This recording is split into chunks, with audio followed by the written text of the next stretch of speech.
అంబరధరం విష్ణుం శశివర్ణం చతుర్భుజం ప్రసన్నవదనం ధ్యాయేత్ సర్వవిఘ్నోపశాంతయే. శ్రీరామ కథా శ్రవణ ఫలం. పరమ పవిత్రమైన శ్రీరామచరితం తెలిపితిని. దీన్ని విన్నంతనే సంసార బంధములన్నీ తెగిపోవను. శరణాగతులకు కల్పవృక్షమా కరుణామూర్తి అయిన శ్రీరాముని పాద పద్మములయందు ప్రీతియు కలుగును. మనస్సును చెవులను లగ్నమునర్చి ఈ కథ విన్నవారికి మనోవాక్కర్మలచే ఉత్పన్నమైన పాపములన్నీ నశించిపోవును. తీర్థయాత్రలు మొదలగు సాధనలు, యోగ వైరాగ్య జ్ఞాన కౌశలములు, నానావిధ ధర్మకర్మలు, వ్రతములు, దానములు, సంయమ దమ జప తపోయజ్ఞములు, ప్రాణికోటిపై కనికరము, బ్రాహ్మణులను గురువులను సేవించుట, విద్యా వినయ వివేకాది సాధనల ఫలము శ్రీహరి భక్తియే. భవాని శృతుల్లో వర్ణించబడిన శ్రీరామునిపై అనన్య భక్తి ప్రభు అనుగ్రహం చేత మాత్రమే ఏ ఒక్కరికో అబ్బును.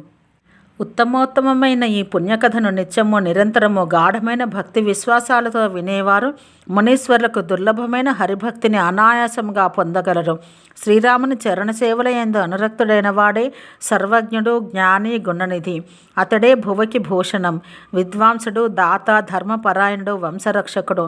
త్రికరణ శుద్ధిగా శ్రీ రఘువీరుని భజించువాడు నీతి కోవిదుడు, పరమ బుద్ధిశాలి. అతడే వైదిక సిద్ధాంతాలను ఎరిగినవాడు. అతడే కవి, విద్వాంసుడు, రణధీరుడు. దివ్యనది గంగ ప్రవహించే దేశమే ధన్యము. పతివ్రతా ధర్మాలను అనుసరించే స్త్రీలే ధన్యులు. నీతి నియమాలచే పరిపాలన చేయు రాజులే పరమధన్యులు. తమ ధర్మాలను ఆచరించే బ్రాహ్మణులే ధన్యులు. దాన ధర్మాలకు వినియోగపడు ధన సంపదలే సార్థకములు. పుణ్యకార్య తత్పరమైన బుద్ధియే బుద్ధి. సజ్జన సాంగత్యం కలిగిన క్షణమే క్షణం. బ్రాహ్మణ భక్తి గల జన్మయే జన్మ. ఉమా వినము. శ్రీరామ భక్తిపరాయణులు జన్మించే వంశమే ధన్యం. అది జగత్తులో పరమ పూజ్యం, అత్యంత పవిత్రం. భవాని, నేను నా బుద్ధిబలంతో ఈ కథను వినిపించితిని. ఇంతవరకు దీని రహస్యంగా ఉంచి ఉంటిని. కానీ నీలో రామభక్తి పెంపొందుట చూసి నీ వైశిష్ట్యం గుర్తించి శ్రీరామచరితం వివరించితిని.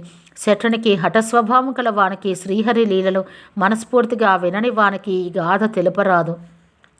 లోభి, క్రోధి, కామి మొదలగు వారికి, శ్రీరాముని భజింపని వారికి ఈ కథ వినిపించరాదు. దేవేంద్రునితో సమానుడగు ఐశ్వర్యవంతుడైనను బ్రాహ్మణ ద్వేషి అయితే అతనికి ఈ పుణ్యకథ ఎన్నడూ తెలుపరాదు.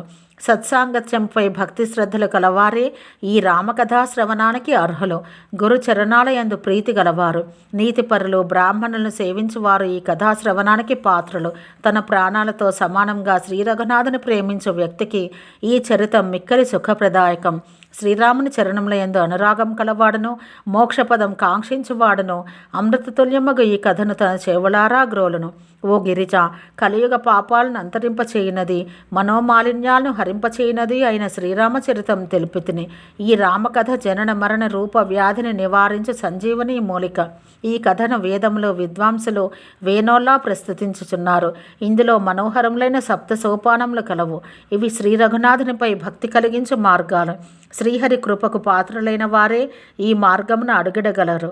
కపటమును త్యజించి త్రికరణ శుద్ధిగా ఈ కథాగానం చేసిన వారి మనోరథములు సిద్ధించును. ఈ కథను వినడి వారికిని, వినిపించు వారికిని, విశ్వసించే వారికిని సంసార సాగరం గోష్పాదమంతగా ఆగును. యాజ్ఞవల్క్యుడు పలుకుచున్నాడు. కథనంతయు విన్న పిదప పార్వతీ హృదయం అతి ప్రసన్నమయ్యను. ఆ దేవి మృదుమధురంగా ఇట్ల పలికెను. స్వామి, మీ కృపచే నా సందేహములు పటాపంచలయ్యను. శ్రీరాముని చరణ కమలాలపై అనన్య భక్తి జనించెను. ఓ విశ్వనాథ, మీ దయ వల్ల నేను కృతార్థురాలనైతిని. నాలో దృఢమైన రామభక్తి ఉదయించను. నా క్లేశములన్నీ దూరమయ్యను. ఉమాశంకర్ల ఈ సంభాషణ శోకనాశకం, లోక కళ్యాణకారకం, సర్వసుఖప్రదం. ఇది జనన మరణ రాహిత్యమును గూర్చును, సందేహములను దూరం చేయును, భక్తులకు ఆనందమును ప్రసాదించును. ఇది జన మనోరంజకం, సజ్జనులకు అత్యంత ప్రియం. ప్రపంచంలో శ్రీరాముని ఉపాసించు వారికి శ్రీరామచరితం వలె ప్రియమును గూర్చినది ఈ లోకంలో ఏదీ ఉండదు. తులసీదాసు పలుకుచున్నాడు. నేను ఈ పవిత్ర సుందర కథను యథాశక్తి గానం చేసితిని.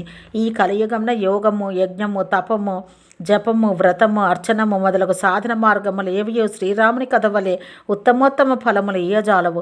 కేవలం శ్రీరాముని స్మరించుట, శ్రీరాముని గుణగానం చేయుట, నిరంతరం శ్రీరాముని గుణముల గురించి వినటయే మానవాళికి పరమ కర్తవ్యం.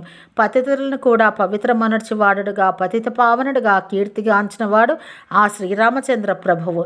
ఈ విధంగా సజ్జనులు, కవులు, వేద పురాణాలు లోకానికి ఉపదేశించుచుండుట జగద్విదితం. కావున ఓ మనస, కపటం మాని శ్రీ రఘునాథుని భజింపము. శ్రీరాముని భజించినచో మోక్షం పొందని వారెవ్వరు. ఓ మూర్ఖ మనస, పతిత పావనుడైన శ్రీరాముని భజించి పరమపదమును పొందని వారెవ్వరు. ఒక గణిక అజామిలుడు, వ్యాధుడు, గ్రద్ద, గజము మొదలగు ప్రాణులనే గాక పెక్కుమంది దుష్టులను కూడా శ్రీరాముడు తరింపచేసెను. అభీరులు, యవనులు, కిరాతులు, ఖసులు, చండాలురు మొదలగు అత్యంత పాపులు కూడా శ్రీరామనామం స్మరించి పవిత్రులేరి. అట్టి శ్రీరామచంద్రునికి నేను నమస్కరించెదను. రఘువంశభూషణుడైన శ్రీరాముని ఈ చరిత్రం వర్ణించువారు, వక్తలు, శ్రోతలు, గానం చేయువారు కలియుగ పాపాలను, మనోమాలిన్యాలను, ప్రక్షాళన మనర్చుకొని అనాయాసంగా నేరుగా రామధామం చేరుదురు. వేయేల ఈ రామాయణమందలి 5100 చౌపాయిలను మనోహరమైనవిగా గ్రహించి హృదయాన స్థిరంగా చేర్చుకున్నవారు దారుణ జనితములైన పంచవికారాలను, అవిద్య, అస్మిత, రాగ, ద్వేష, అభినివేశ క్లేశాలు, అరిషడ్వర్గాలను, కామక్రోధ, లోభ, మోహ, మద, మాత్సర్యాలనే వికారాలు, వాటిని శ్రీరాముడు నిర్మూలించును. సౌందర్యనిధి, సుజ్ఞాని, దయాపయోధి, అనాథ రక్షకుడు అను విశిష్ట గుణశోభితుడు శ్రీరాముడు మాత్రమే. నిష్కామ భక్తిని, కళ్యాణ గుణాలను ఆయన వలె ప్రసాదించువాడు, సంసార బంధముల నుండి విముక్తి కలిగించువాడు మరి ఒకడు లేడు. అతని లేసమాత్రమైన కృపచేతనే మందబుద్ధినైన నేను తులసీదాసును పరమశాంతికి నోచుకుంటుని. అట్టి శ్రీరామచంద్రుని వంటి ప్రభువు నా భూతో నా భవిష్యతి. ఓ రఘువీర, నా వంటి దీనుడెవ్వడూ ఉండడు, నీ వంటి దీనజన రక్షకుడూ లేడు.